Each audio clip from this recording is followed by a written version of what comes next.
to bring to you some of the ideas about a different kind of silence. And that silence, in scientific terms, can be described as aphasia. It's a Greek term. Aphasia simply means, according to the medical dictionary, the failure of speech. It is not silence in the mind. It's just the material silence, the inability to speak. Medical dictionaries will tell us that aphasia is caused either because the neural circuits will not convey a command to the speech organs, or is caused because the speech organs fail to take that order and execute it, or in a third possibility, where the mind has gone berserk and therefore seeks a departure from speech. I shall not speak of any of these three forms of aphasia or silence. I'll speak about an aphasia that is being imposed from outside on all of us. And when I say all of us, I don't mean just educated or people here or people in Calcutta or people in India, the entire humanity. And therefore it's a subject of great concern for us. I need not say that language makes us human.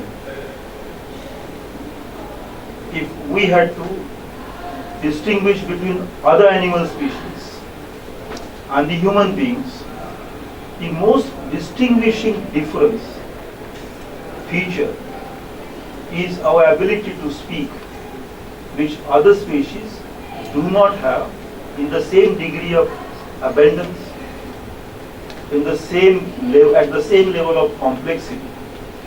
Of course, honeybees do speak. They dance and communicate. And the queen bee is able to tell very precisely in with trigonometric precision at what angle bee should fly, so that the distance between their nest and the source of honey gets minimized, so that the bees do not get tired and do not fall dead, because flying is troublesome. Just as work is something one should not do. That is the definition of work, but one has to do. So bees also don't like to fly, but they have to fly in order to get honey. Queen bee is able to communicate. Similarly, certain species of fish are able to express some joy, some emotion. But the complexity with which humans communicate, that is peculiarly ours. No other species has matched that complexity or involved arrangement of meanings, association with science, and so on. Because all of us are born when language has been there, and because we see everybody passing away from this world, when language still remains behind, we think that language is a permanent given. But that, unfortunately, is not the case. If you look at the history of evolution, beyond that, if we look at the entire making of this cosmos, we find that language has been a very short-lived phase in our existence. So let me very briefly recount that. I do not know how true the Big Bang theory is, but at the moment that is the theory that seems to be the most acceptable for explaining the creation of what we call cosmos, or the universe, or whatever word we should, or with whatever word you want to describe that which seems to be there. So the Big Bang. If scientists have tried to put a date to the Big Bang, and they say 1400 crore years ago, an accident of this nature happened. Now when they say 1400 crores, they are not as specific as a court order is. but roughly. About 600 crore years ago, it seems our solar system settled down. About 450 crore years ago, our Earth acquired the kind of shape that it has, or it had at that time, because the shape has changed. But by and large, this kind of shape it acquired. It's about 250 crores or 200 crores of years ago that what we call life, Sri Aurobindo does not accept. But I am thinking of scientists at the moment. Sri Aurobindo felt that matter too has, that the two could not be separated. But I will set that aside for the moment. But life evolves. In comparison to all this long history, our kind of species, beyond the Neanderthals, our kind of species with a spine which forces us to stand up when we are not asleep. And the invention of chairs is relatively recent. When chairs did not come with human, chairs came much later. But our kind of animal with this spine, it's just about 5 lakh years. I mean, if you were to draw a little graph for 1400 crores of years and 5 lakh years, you find that this is a very small segment of the history of existence. During these 5 lakh years, humans have not been speaking all the time. They communicated for the first 200,000 years only with the help of dance and movement. You know, sometimes you nodded your head. That humans developed about 4 to 5 lakh years ago. That nod does not belong to any specific language. It's not Bangla or Oriya or Punjabi or Gujarati. It's universal. We inherited that. The rule of the grammar of this dance, the grammar of the movement was that you make as many movements as you want without falling down. So the area of balance was the outer framework of expression. And within that, humans express themselves for the first 2 lakh years of this 5 lakh years segment of history or prehistory. The next period of about 2 lakh years was marked by communication through music.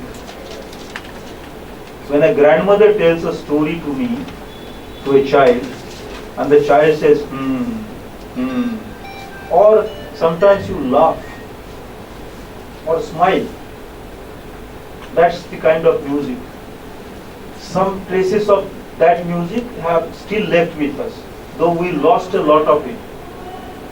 When everybody was singing, not the kind of song we sing today, but a different kind of song is, let's say, the air conditioner is singing.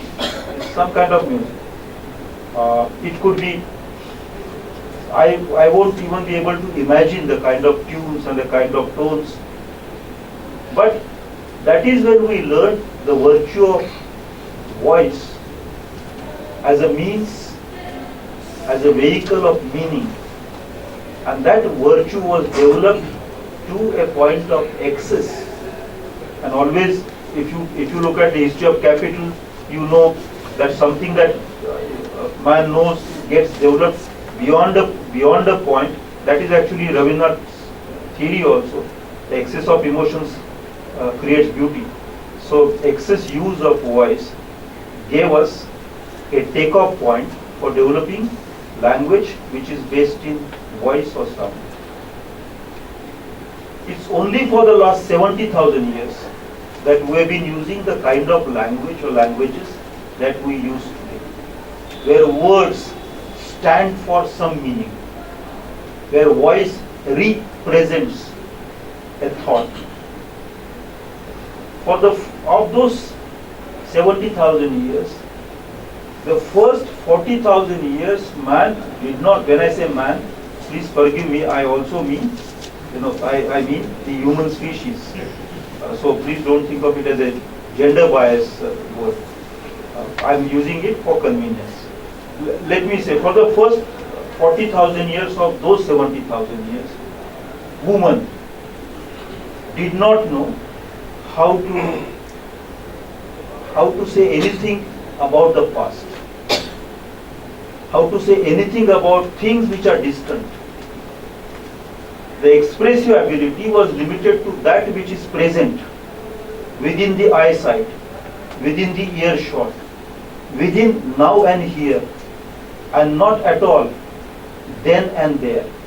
It's only approximately 30,000 years in the past, last 30,000 years, that we picked up the art of telling lies. For the first 40,000 years, every speech statement was related to what is there, and therefore truth. To talk about things absent is to tell a non-truth or lie, and it's far more difficult, far more challenging, far more intelligent. To tell lies is far more intelligent. I mean, that's what the history of evolution shows. But we started talking about things which are away, things which are in the past, and so on. Some 10,000 years back, most of those languages perished.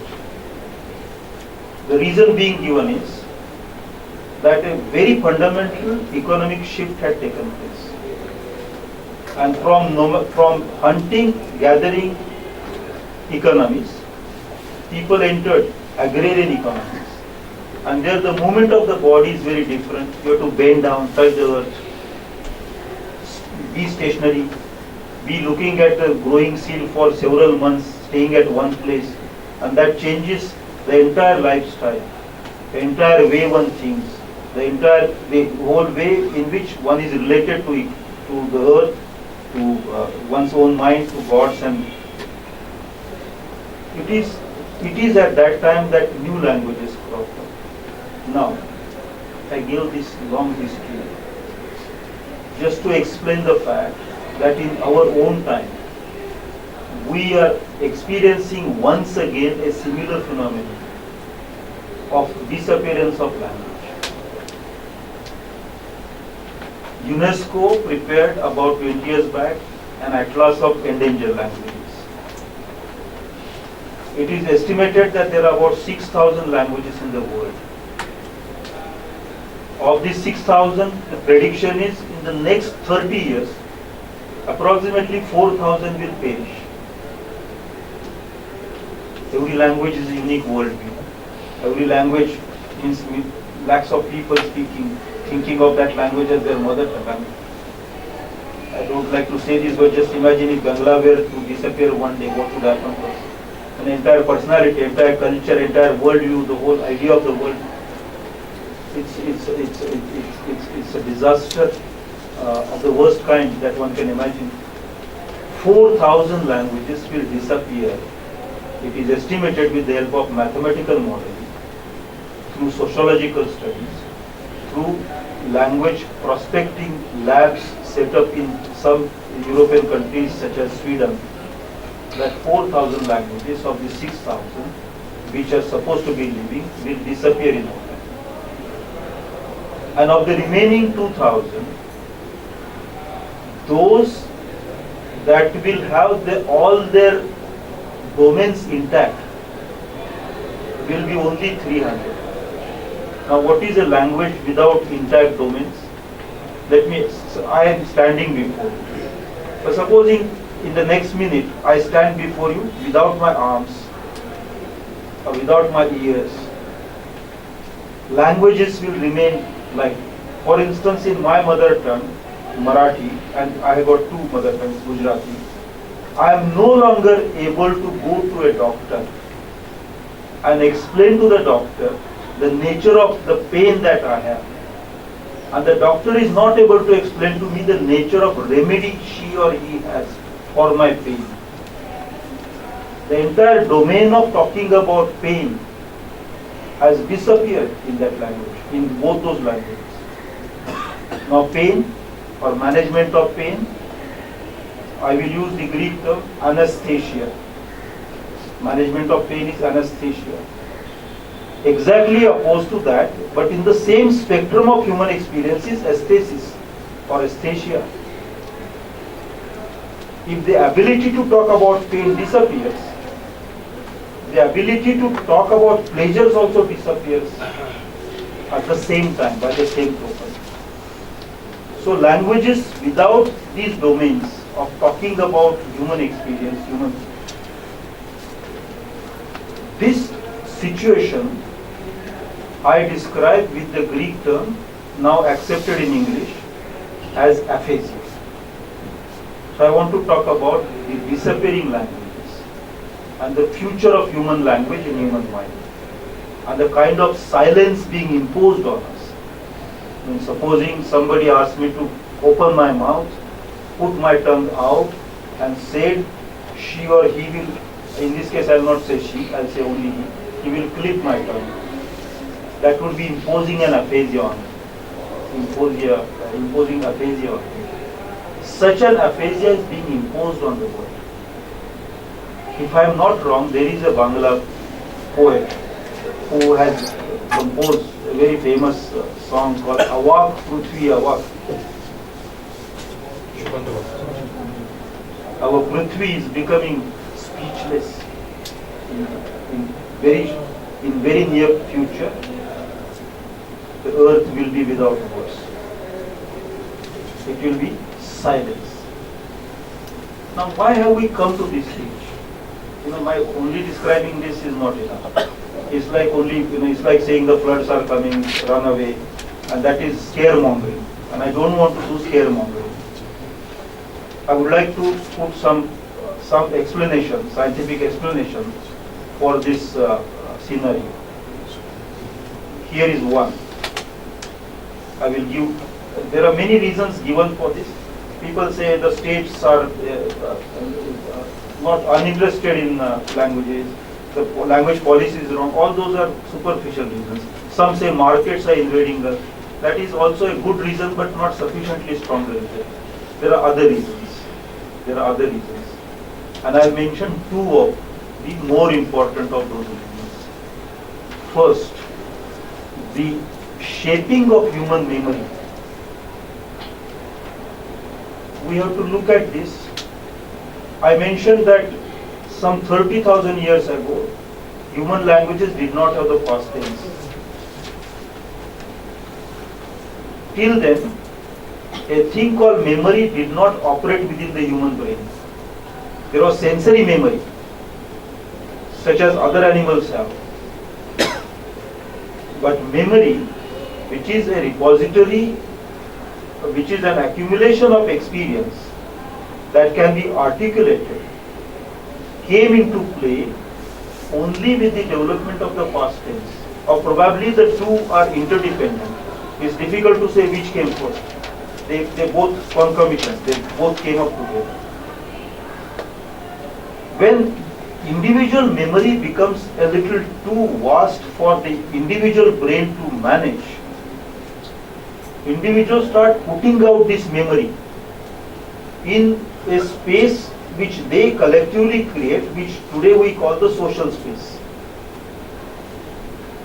And there, that memory, which is initially of individuals, but put out in the collective space, takes the form of institutions. Institutions such as schools, universities, museums, libraries, and so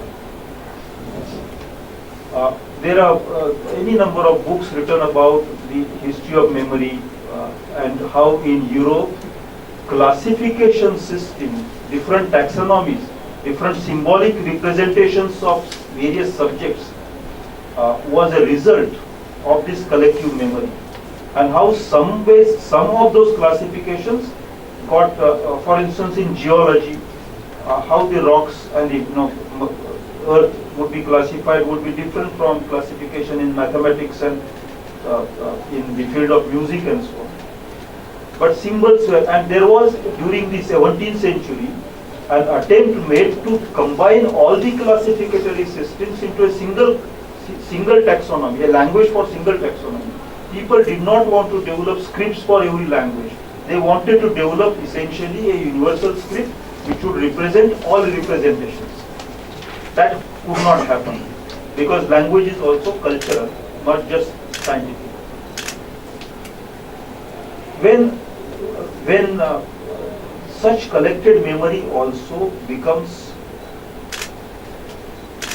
excess in relation to the ability of a society has a carrying power for maintaining its collective space, collective memory. Probably, when I was very young and when I was not able to understand what I normally think, I wrote that book called After Amnesia, why our collective memory started fading. But later I read many other, more scientific minds, and now I know a little better.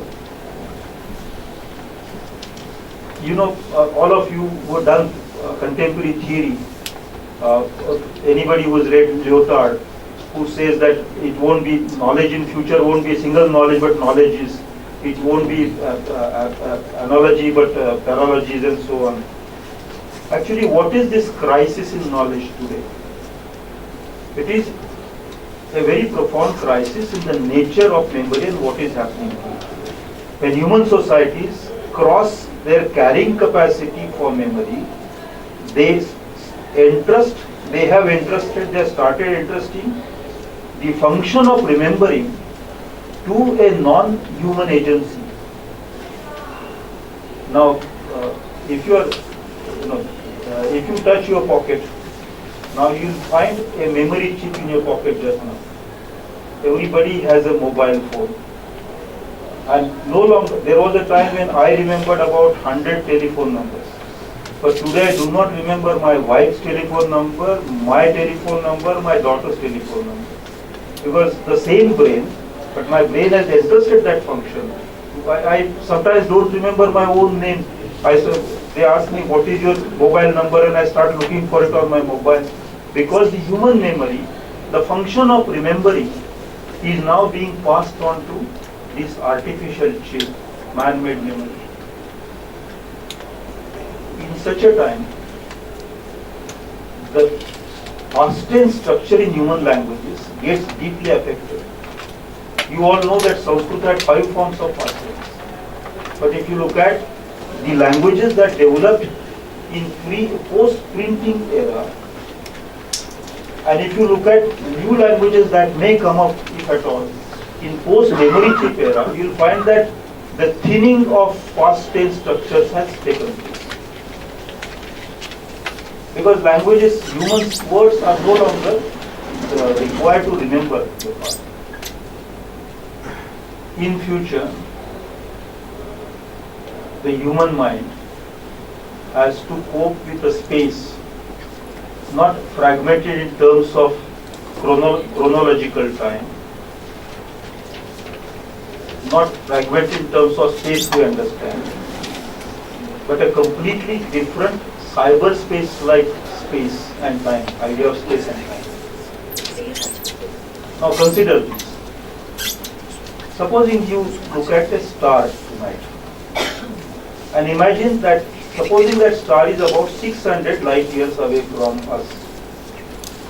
And if I were to ask you a question, do you belong to a time which is 600 years older than ours? Or does the star belong to today? Both these questions, there are no answers. Both these questions are ridiculous questions, they're absurd questions, they are not well formulated questions. Because in interplanetary space, the Earth time is of no meaning. The human consciousness is moving ahead, and there we have started dealing with a new life condition which requires us to think of many times and many spaces at the same time. Wordsworth had said, Wordsworth spoke of spots of time, where time and space they're together. Or in sciences, all your quantum theories speak of. Now, in such, one reason why memory has drawn us to this. The second reason is the human brain is a recursive brain. The human mind is a recursive mind. And recursive mind is able to reflect, not just represent, but also reflect on representation. As I am speaking to you, you are able to look into my head and think of what I am thinking, or as I speak to you, I am thinking of what you are thinking about what I said to you. This does not happen in communication in other species. We are gifted with this kind of recursive brain. That is, the brain looks at the world, but it also looks at itself. And in this process, the neurons behave in such a way, we have trillions of neurons in, working for us. They behave, and when they work, they make tracks on the brain. It's like tractors running over freshly, wet land. Tracks are, and it is through those tracks that we assemble meaning and make sense of things that come to us in another time. Because of this recursive nature of the human brain, the function of meaning assemblage had changed its place in the human brain in the course of evolution. When we were trying to communicate through music, most of the analysis of meaning happened on the right side of the brain. Now when we are transacting meaning through words and sound, the analysis is happening on the left side, left hemisphere of the, this Broca's point of Broca. But some studies of autistic children show that they are not able to understand words, but they are able to understand meaning directly without understanding words. And that is through an imagistic analysis of meaning, which is happening in the prefrontal lobe.